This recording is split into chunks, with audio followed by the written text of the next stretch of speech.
From this moment onward, consider this space ours. Outsiders, hit the road. Hold up, what's the deal here? What's got both of you fired up? Right after my mother's funeral, my mother-in-law and sister-in-law launched into a relentless tirade against me. My husband tried to intervene, but they kept on going. You're being deceived. Maybe someone's got you under a spell, they jeered. Yep, it's all because your mom coddled you. She's the one who molded you into this. It's all on her. When they started disrespecting my late mother, I snapped. I can handle them trash-talking me, but I won't stand for it when it comes to my mom. I'm Kathy, 35 years young. My husband David, just a tad older, and I crossed paths at work and tied the knot 5 years back. We used to share our space with my mom, creating quite the dynamic household. Looking back, these past 5 years have been a whirlwind. It all started at my dad's real estate firm half a decade ago.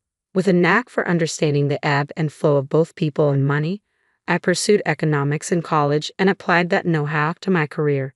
Yet, amidst my strides, there were whispers.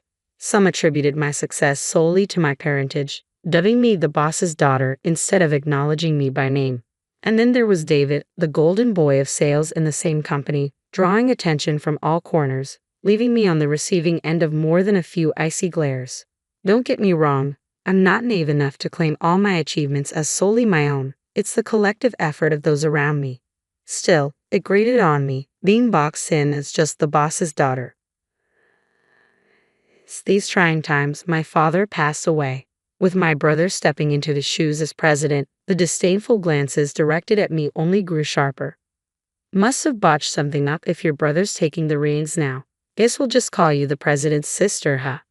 Normally, I might have brushed it off, but in the wake of my father's funeral, those words cut deep. Mentally exhausted, I found myself grappling with a singular question. What do I truly desire?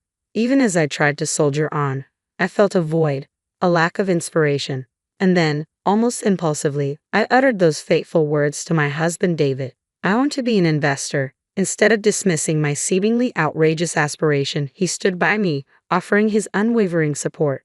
When I confessed to my mom my desire to quit my job and delve into investing, her response stung. You should have pursued what you love from the start, without fretting over your father. Despite the rawness of my father's passing, her words felt like a wake-up call. Previously consumed by the negatives, her smile ignited a newfound resolve within me, one that cared little for the opinions of others. Amidst the chaos of funerals, estate settlements, relocations, and a whirlwind of tasks, I embarked on my journey as an investor. It wasn't all smooth sailing from the get-go, but with the unwavering support of my calm and cheerful husband and my mother's encouraging presence, I pressed on. With a combination of my savings and my father's inheritance, my investments began to bear fruit. Over the years, my income soared far beyond what I earned at my previous job, leading to a deeply fulfilling life. Yet amidst this joy, two shadows loomed large: my mother-in-law and sister-in-law, constant sources of concern. My sister-in-law, 3 years senior to my husband and 4 to me, remains unmarried. Since David and I decided to tie the knot, her demeanor suggested she wasn't exactly thrilled. Even my mother-in-law seemed to view me as nothing more than a privileged daddy's girl, despite my equal footing in the workforce. Despite my father's CEO status, each visit to my in-laws was met with snide remarks. Being the coddled princess, I bet you're useless at housework. It's a woman's duty, you know. Spare David the trouble. Mother-in-law, my own mother taught me well, so I'm quite capable. Besides, with both of us working, David and I share responsibilities. It was his suggestion, actually. But my mother-in-law wouldn't hear of it. Even my sister-in-law couldn't contain her frustration in my presence, insisting it's absurd for a woman to marry yet make her husband do chores. After my father-in-law's passing, my relationship with my mother-in-law and sister-in-law took a nosedive. Must be nice, living off David's earnings and lazing about at home. I'm dealing with so much since my husband's gone. How come you get to live so carefree, Kathy? Mother-in-law, as I've explained before, I earn my keep as an investor. I'm far from idling. If you're truly struggling, I'd suggest finding a way to manage your own finances. Besides, having kids isn't the sole measure of a woman's worth.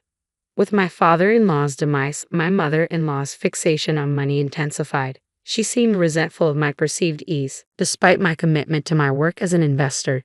Yet I wasn't inclined to hand over any cash. Every visit to the in-laws revealed more lavish purchases, making it clear where any allowance would end up. I loved David, a man of unwavering trust, and I chose to shield him from the truth about his family. There came a moment when I found solace in confiding in my own mother. Why can't I conceive?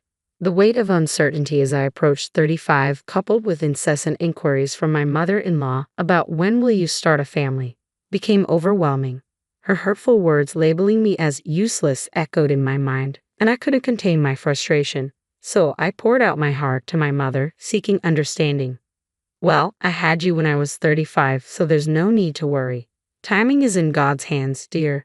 He'll guide us when the time is right. Her comforting words lifted a burden from my soul. From then on, even amidst my mother-in-law's persistent mentions of children, I found reassurance. Children, after all, are a precious blessing.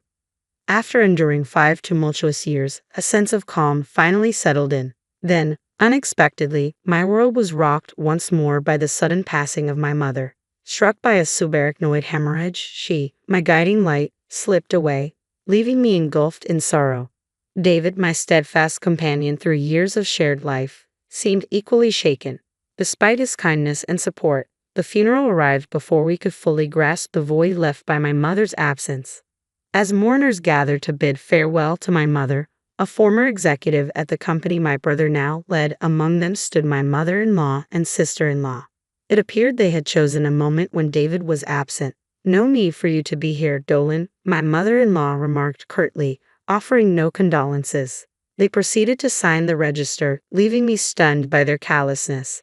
Yet upon David's return, their demeanor shifted instantly.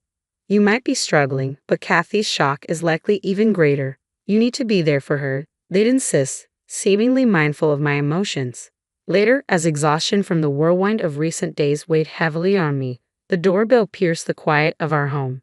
My husband, ever considerate, answered it, assuming my mother-in-law and sister-in-law had come to offer support. Without a moment's hesitation, he ushered them inside. As they entered the living room, their glances towards me twisted into unpleasant smirks, and then came words I never expected. "From today onwards, this is our domain. Outsiders need to leave, Mom," David exclaimed, his surprise evident. My mother-in-law's words poured forth unabated. "Until now, we've tolerated your presence because your mom was here, but now, only jobless Kathy remains. If you let yourself be leached by such a woman, you'll ruin yourself. We'll move in with you, so you need to divorce Kathy." "Mom, what are you saying? Especially now, and what do you mean by jobless?" "I've explained countless times that Kathy is an investor. When you say investor, it sounds like she has a real job, but let's be honest, isn't she just dabbling in stocks? How could such a woman be a wife? You could do so much better." "Wait a second, what's all this about bad-mouthing Kathy? What exactly are you two insinuating?" "Kathy earns her own keep. Don't belittle her efforts. You're the ones being misled. You've been under Kathy's mom's influence all this time. Haven't you been brainwashed?" "That's right. Kathy's turned out this way because her mom spoiled her. I can see why David defends her. It's her mom's fault for raising her like this." As my sister-in-law and mother-in-law continued their disparagement of my mom, my simmering anger finally boiled over. I could endure their insults directed at me, but I refused to tolerate any disrespect towards my mom. "Stop tarnishing the memory of my late mother," I seethed, glaring at them. Yet they both grinned smugly, showing no hint of remorse. Fine, we get it. You don't want us talking about your mom, huh? Now that the mom who always sided with you and allowed you to be a recluse is gone, it must be tough to face the truth." My fists clenched, trembling with suppressed rage. Taking a deep breath to rein in my emotions, I prepared to fire back, but before I could speak, it was David who stepped in. "That's enough, Mom. Stop speaking ill of Kathy," David interjected firmly, addressing both my mother-in-law and sister-in-law. "Kathy isn't a recluse. She's a legitimate investor. My mother-in-law and I have been supporting Kathy's endeavors from the start. If Kathy were just fooling around, neither of us would have stood for it." Even my mother-in-law, sister-in-law, and I couldn't conceal our surprise at David's uncharacteristically stern tone. My mother-in-law seemed taken aback, scrambling to offer excuses. "Don't be so upset. Nevertheless, Kathy's lifestyle thus far has been sustained by your income, hasn't it? You've provided her with a privileged life, even buying her this lavish condo." Poor David. If you move in with us, we'll take care of all the household chores. Just give us a small allowance. That's all we need. Isn't that right, Mom? My mother-in-law's words were cut short by David's flustered voice. This apartment belongs to Kathy. What? My mother-in-law's incredulous cry filled the room, her surprise impossible to conceal. She scrutinized David with wide eyes, as if seeking confirmation. This apartment belongs to Kathy. When did this happen? I never agreed to that. This apartment was part of my father-in-law's legacy, and Kathy inherited it. That's why the title is in her name. Besides, we split the living expenses evenly. I don't understand what you're insinuating, but Kathy earns more than I do. Both my mother-in-law and sister-in-law were taken aback by David's revelation. It was understandable. They couldn't have fathomed that I earned more than him. My mother-in-law's energy waned at David's words, leaving her looking like a deflated balloon. Taking the reins from her, my sister-in-law spoke up. That's impossible. Do investors really make that much? Just by trading stocks as an individual? I can't speak for other investors, but perhaps Kathy has a knack for it. Regardless, the facts remain. How dare you undermine my beloved wife? This is our home. Stop kidding around, both of you. Leave now. Upon hearing David's words, my sister-in-law spiraled into panic. What? Hold on. We came here expecting to move in today. What? Now it was my turn, along with my husband, to exclaim in surprise. You sold our house. Why the sudden decision? You could have at least discussed it with me. We thought we could stay here. And we were strapped for cash. I quit my job, assuming you'd support us. If you don't let us stay, we'll be in serious trouble. Mom, please say something. With pleading eyes fixed on David, my sister-in-law shook her mother, who seemed frozen in shock. But the magnitude of the situation left my mother-in-law in a daze. My sister-in-law, her confidence shattered, now clung to me for support. Hey, Kathy, I'm sorry.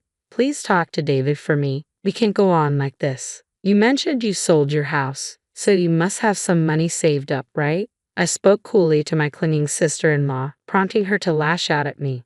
Don't act clever. Just because your investments turned out well, don't think you're above everyone else. Know your place. Enough is enough. David's voice boomed, drowning out even my sister-in-law's protests. He fixed a piercing stare on her as she fell silent. Forget about the house. I won't even demand my share. Just leave right now. With that, my husband practically escorted his mother and sister out, firmly locking the door behind them. For a while, we could hear the persistent ringing of the doorbell and pounding on the door, but eventually the noise faded into silence. After that ordeal, word from relatives had it that my mother-in-law and sister-in-law had secured a modest apartment to rent and were now living together. Their old family home, nestled in a remote area, didn't fetch much on the market, given its location and the value of the land. My sister-in-law struggled to land a decent job, and their funds quickly dwindled. Despite their repeated attempts to rely on David and me, we firmly shut the door each time. They resorted to selling off their designer possessions and now reportedly scrape by with part-time jobs, working tirelessly from dawn till dusk.